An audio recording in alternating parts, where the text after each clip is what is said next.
Assalamualaikum warahmatullahi wabarakatuh. Di sini saya Awan Reza Putra dari D3 Reka Medis semester 2 NRP saya 22329931. Di sini saya akan menjelaskan tentang endokrin. Untuk memenuhi nilai anatomi dan patofisiologi yang dibimbing Bapak Ende Gidiharto, Eskop Nurse, MPD. Pengertian sistem endokrin. Sistem endokrin adalah jaringan kelenjar yang memproduksi dan melepaskan hormon. Hormon ini yang membantu mengontrol banyak fungsi penting, termasuk kemampuan mengubah kalori menjadi energi yang digunakan untuk menjalankan fungsi seluruh sel dan organ tubuh. Sistem endokrin mempengaruhi detak jantung, pertumbuhan tulang dan jaringan, bahkan kemampuan bereproduksi. Sistem endokrin memainkan peran penting meningkatkan risiko diabetes, penyakit tiroid, gangguan pertumbuhan, disfungsi seksual, dan sejumlah gangguan terkait hormon lainnya. Sistem endokrin terdiri dari beberapa kelenjar, di antaranya adalah hipotalamus, hipofisis, pankreas, adrenal, tiroid, paratiroid, ovarium, testis, serta timus. Kelenjar hipotalamus dan hipofisis merupakan kelenjar neuroendokrin. Fungsi endokrin. Sistem endokrin terdiri dari kelenjar-kelenjar yang mengekspresi hormon yang membantu memelihara dan mengatur fungsi-fungsi vital seperti yang pertama respon terhadap stres dan cedera, 2 pertumbuhan dan perkembangan, 3 reproduksi, keempat homeostasis ion, yang kelima metabolisme energi, yang keenam ada respon kekebalan tubuh. Yang selanjutnya ada jenis kelenjar sistem endokrin. Kelenjar dari sistem endokrin melepaskan hormon tertentu ke dalam aliran darah. Hormon ini berjalan melalui darah menuju sel-sel lain dalam tubuh dan membantu mengendalikan atau mengkoordinasikan banyak proses. Berikut ini beberapa jenis kelenjar yang termasuk dalam sistem endokrin. Yang pertama ada kelenjar adrenal, yaitu 2 kelenjar yang berada di atas ginjal. Fungsinya adalah melepaskan hormon kortisol. Yang kedua ada hipotalamus, yaitu bagian otak tengah bawah yang memberitahu kelenjar pituitari kapan harus melepaskan hormon. Yang ketiga ada ovarium, yaitu organ reproduksi wanita yang melepaskan sel telur dan menghasilkan hormon seks. Sel pula di pankreas, yaitu sel yang membantu mengontrol pelepasan hormon insulin dan glukogen. Paratiromoid, yaitu 4 kelenjar kecil di leher yang berperan dalam perkembangan tulang. Yang kelima kelenjar pineal, yaitu kelenjar di dekat pusat otak yang berfungsi untuk mengatur pola tidur. Selanjutnya ada kelenjar hipofisis, yaitu kelenjar di dasar otak di belakang sinus.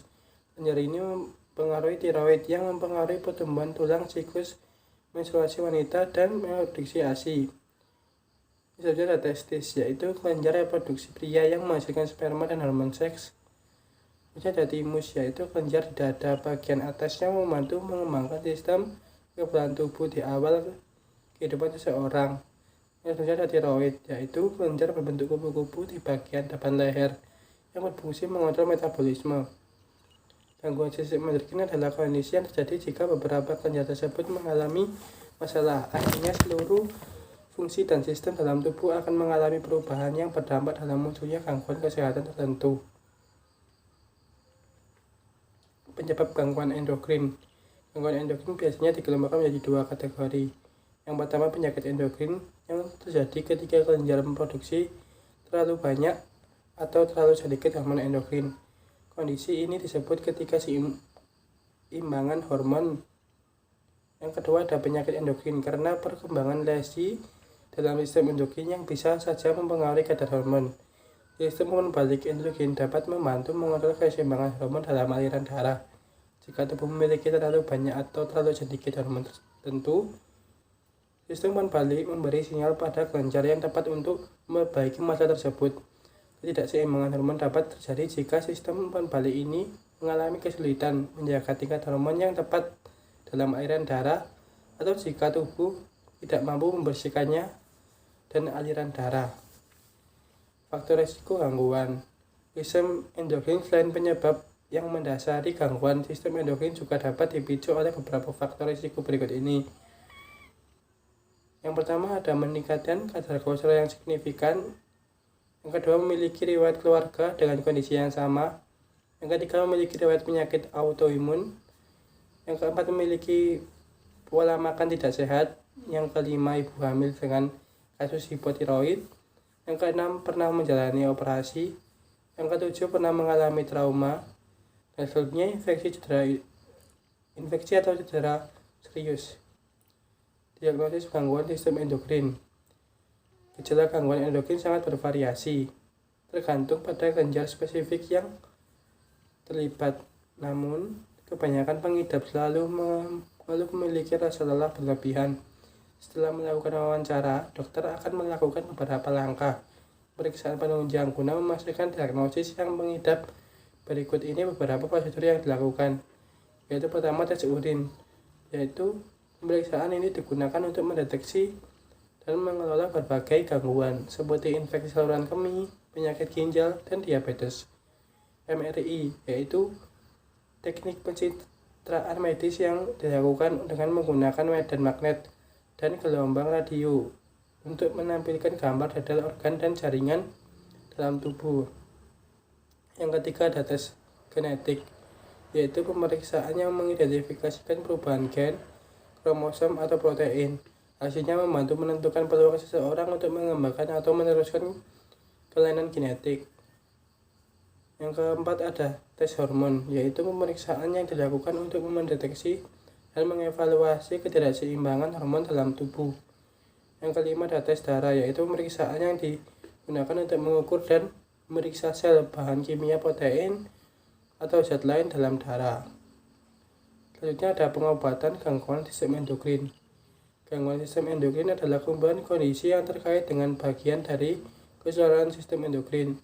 Proses identifikasi dan pengobatan bukan hal yang mudah, mengingat kondisi ini bisa disebabkan oleh berbagai penyakit. Jika mengalami sejumlah gejalanya, diperlukan langkah perawatan yang tepat. Pengobatinya sendiri akan tergantung pada gejala dari penyakit yang mendasarinya. Prosesnya bisa menjadi sangat rumit karena perubahan dalam satu tingkat hormon dapat menyebabkan gangguan lain.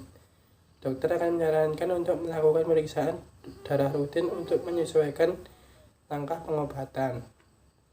Yang selanjutnya ada komplikasi gangguan sistem endokrin. Jika sejumlah gejala yang muncul dibiarkan tanpa langkah penanganan, terdapat beberapa komplikasi gangguan endokrin yang bisa saja terjadi. Berikut ini beberapa di antaranya. Yang pertama, kegelisahan atau insomnia pada pengidap penyakit tiroid, koma pada pengidap hipotiroidisme, depresi pada pengidap penyakit tiroid. Yang selanjutnya ada penyakit jantung. Selanjutnya lagi ada kerusakan saraf. Selanjutnya ada kerusakan atau gagal pada organ. Yang terakhir ada penurunan kualitas hidup seseorang. Yang selanjutnya ada dampak hipersekresi hormon pada wanita. Kadar hormon estrogen yang terlalu tinggi pada seseorang wanita bisa mengalami beberapa gejala berikut. Yang pertama yaitu sakit kepala dan rambut rontok. Yang kedua, badan terasa lemas dan sulit tidur. Yang ketiga, menstruasi tidak teratur. Yang keempat, suasana hati atau mood berubah-ubah. Yang kelima, tangan dan kaki terasa dingin. Yang keenam, susah tidur. Yang ketujuh, perut terasa kembung. Yang kedelapan, payudara terasa padat dan nyeri. Yang selanjutnya yang terakhir ada gairah seks menurun. Manfaat hormon testosteron bagi pria. Selain sebagai reproduksi, beberapa manfaat hormon testosteron pada pria adalah mengurangi risiko penyakit Alzheimer. Pria dengan hormon testosteron lebih tinggi dari rata-rata akan memiliki risiko yang lebih rendah terkena Alzheimer. Mereka juga memiliki memori verbal, kemampuan spesial, dan penalaran matematika yang lebih baik, membuat hubungan intim jadi lebih baik. Hormon ini dapat meningkatkan hasrat berhubungan intim dengan pasangannya. Mengurangi lemak parut. Terapi hormon yang dilakukan pada pria dapat memengaruhi kadar lemak dalam perut.